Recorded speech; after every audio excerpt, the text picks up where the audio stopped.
Welcome to Click.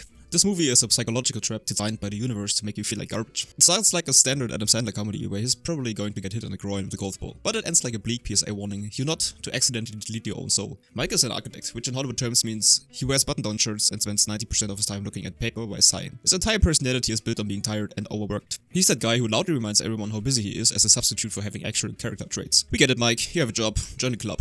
He's got the suburban starter pack, a beautiful wife that should be way out of his league, 2 kids who still like him, a dog that likes to fuck with the stuffed duck, and a job that is slowly consuming his central nervous system.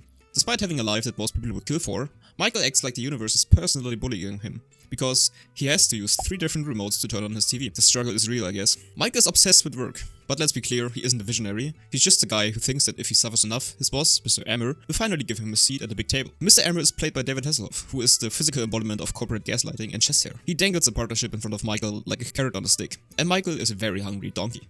This obsession causes Michael to miss basically everything. We're talking about family dinners, the kids' swim meets, and just generally being a person who is really there in the moment. Donna, who apparently has the patient of a saint or very high quality lobotomy, she's holding the entire household together while Michael keeps repeating the universe's slogan of men who are about to lose their families. Just a little longer, baby. I'm working my ass off. Once I'm partner, everything changes. It's a classic lie we tell ourselves so we don't have to face the fact that we're currently failing the people we love. His kids are still at that age where they actually want him around, but Michael treats their childhood like an inconvenience. He needs to manage between spreadsheets. The running theme of this first part of this movie is simple. Michael doesn't want to fix the problem in his life, he just wants the problems to stop annoying him. He wants the reward without the process. He wants the promotion without the overtime, and he wants the family without the effort. This leads to the breaking point. After a particular frustrating night where he tells his wife that he has to postpone their camping trip, he also uses the wrong remote control, and instead of turning on the TV, he crashes the toy helicopter into himself. Then he just snaps.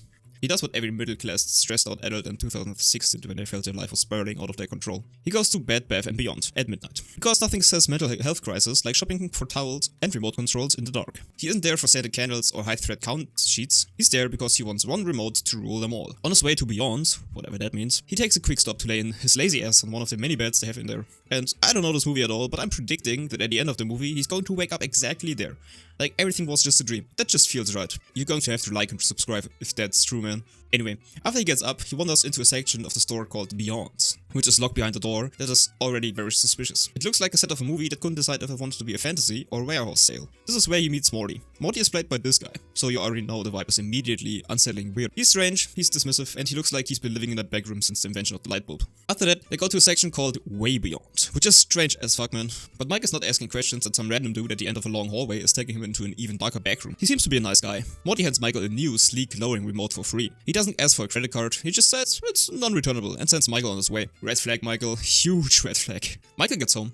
Assuming he just got a great deal from a weird guy, he's sitting on his couch, turns on the TV, talks to his wife, and accidentally presses a button. And then reality pauses. The TV is silent and he doesn't even realize it. A few hours later, his dog starts barking in the middle of the night, and Michael points the remote at the dog as a joke, and he tries to mute him, and it works. Movie science! Michael thinks that's just a dream or something. Maybe cough syrup and sweets aren't the best idea. He lets the dog out and has his next big idea. Why not speed up his dog while he needs to poop? He does that and then he panics. It's controlling the space-time continuum. No big deal. No, a normal person might go back to the store, give the remote back, and maybe go to church. I mean, to be fair, Morty said he can't give it back, so yeah. Mike's first thought isn't, I have the power of God. It's, I can finally skip and mute all the parts of my life that I find boring. And he starts small. He mutes the dog's barking, he mutes his wife's best friend, and he even watches baseball where that happens. It's all just for a laugh, because maturity is for people who don't have magic remotes. He thinks this is some kind of a reality show. He wants to bring the remote back to Morty, but, well, no takesies backsies. There, he realizes the remote has a menu button that teleports them into some other kind of dimension, and Michael still thinks this is all just a dream, or he took some wrong pills. Michael and Morty are just trying out the remote and visiting Michael's past, because the remote can apparently also do that. But then, the real temptation kicks in. He fast forwards through a boring dinner with his parents, after which he's in a fight with Donna. The kind of circular, exhausting argument every married couple has. And he decides he's just not in the mood. Click! And he skips the fight. At first, this is the ultimate life hack. He's living the dream. Skipping everything you don't want to have and just enjoying the nice things. When Michael gets up to his wife, everything is fine again. But also there he wants to skip the bad stuff, so he puts himself into 2x or 3x speed to give his wife a massage. But didn't really think that through, as even the naughty yard sale was 2 times speed, which made it only last 2 minutes. His wife is annoyed and he should also be annoyed. After that he calls Morty, as he can't really control that remote or is unsure about it. But he keeps using it, as, well, why not? He skips the flu afterwards and just lets his body and mind be on autopilot while he enjoys the good stuff. But as Morty says, his body is just on the bare minimum when he skips ahead, so the work is just as good as that. He plays around with the color setting and makes himself into all kinds of different colors. Today's the big day, where he presents the big hotel that his boss wanted him to plan. While they're meeting with the Chinese, he uses his remote to translate what the Chinese are saying, which helps him seal the deal. He thinks he gets partner because the Chinese signed the deal, so he celebrates by buying his children and wife a gift. Then, the next day, his boss tells him that he's not part, and he pauses his boss, Mr. M, just so he can slap him and fart in his face, and insults his heritage without consequences. This is the most Sandler use of cosmic power imaginable, peak highbrow humor. The remote is his emotional Dutch button. If something feels mildly uncomfortable or requires even an ounce of patience, Michael just skips it. He thinks he's being efficient, but what he's actually doing is lobotomizing his own experience of being alive. He's talking to Morty because he wants to skip a few months into the future because right now his life is apparently boring. Morty just tells him that he can do whatever he wants with his life, but also tells him to be cautious about using this power. He wants to skip to his promotion, and after that he has an argument with his wife about his job and he yells at the kids. He just can't take it anymore. This is where the movie turns into a horror film, disguised as a comedy. The remote has an auto-learn feature. It's like a deadly version of Netflix's skip intro. Because Michael consistently skips arguments, sickness, and workdays, the remote decides to do it for him. Suddenly, Michael is losing control of his own timeline. He tries to skip a single argument, and he wakes up a year later. He's been promoted to partner, but he has no memory of the work he did to get there. His wife is also very mad at him, because he was on autopilot. But, well, how do you tell someone something like that? After the promotion, he finds himself at the marriage therapist, and they have an argument there. But because Michael skipped the one earlier in the movie, the remote learned that. And there, the remote skips ahead a few months. He there decides that the remote can't control his life, and that he won't skip anything ever again, and he wants to live in the moment. So he tries not to do anything that he previously skipped. Well. His boss offers him a promotion, and that triggers the remote again. The skips get longer and more aggressive. He fast forward through a decade in the blink of an eye. Michael is now wealthy, successful, and completely alone in his high-tech penthouse that fits like a tomb.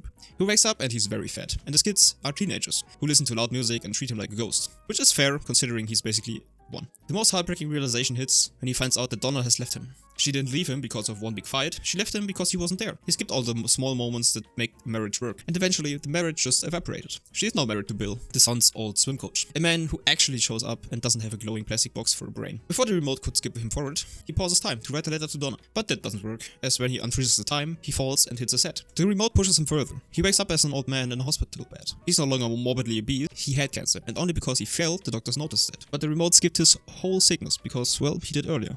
He gets out of bed and sees that all his work dreams came true, but nothing else really came true. He meets his son, Ben. They talk about what happened, and then Ben tells him that his father died. He tries to use the remote to go back. He wants to see his father one last time. He tries to rewind to the moment where he last saw his dad. It's the most depressing DVD extra of all time.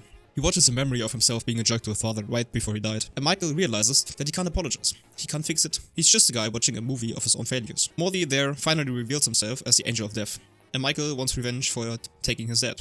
But Morty doesn't play, so he scares Michael and he skips ahead again.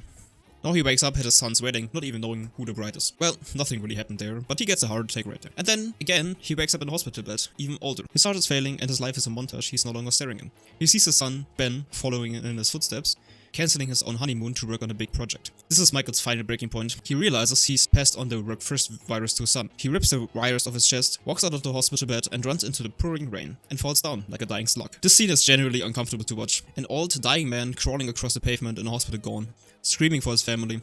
He collapses, but his son noticed him laying there. With his final breath, he tells his son that family comes first, and gives Donna the note he wrote with the message from the first date. He dies there, on the street, as Morty stands over him. Morty isn't a villain. He's just a guy who delivered exactly what Michael asked for. 5-star service, honestly. And then, the ultimate, haha suckers, you actually believed all that card. Michael wakes up. He's back on the display bed at Bed Bath & Beyond.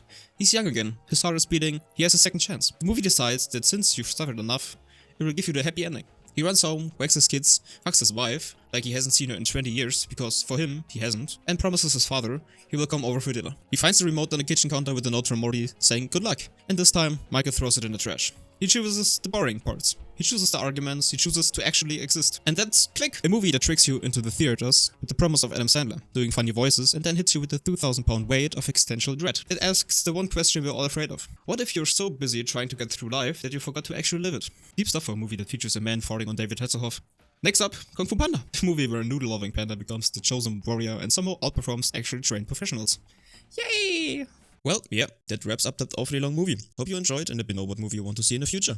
Alright, that's it for now. If you like this disaster of a recap, feel free to click some buttons, or don't. I'm not your dad, so that YouTube knows that my videos are worth watching. Thanks again, and see you in the next one.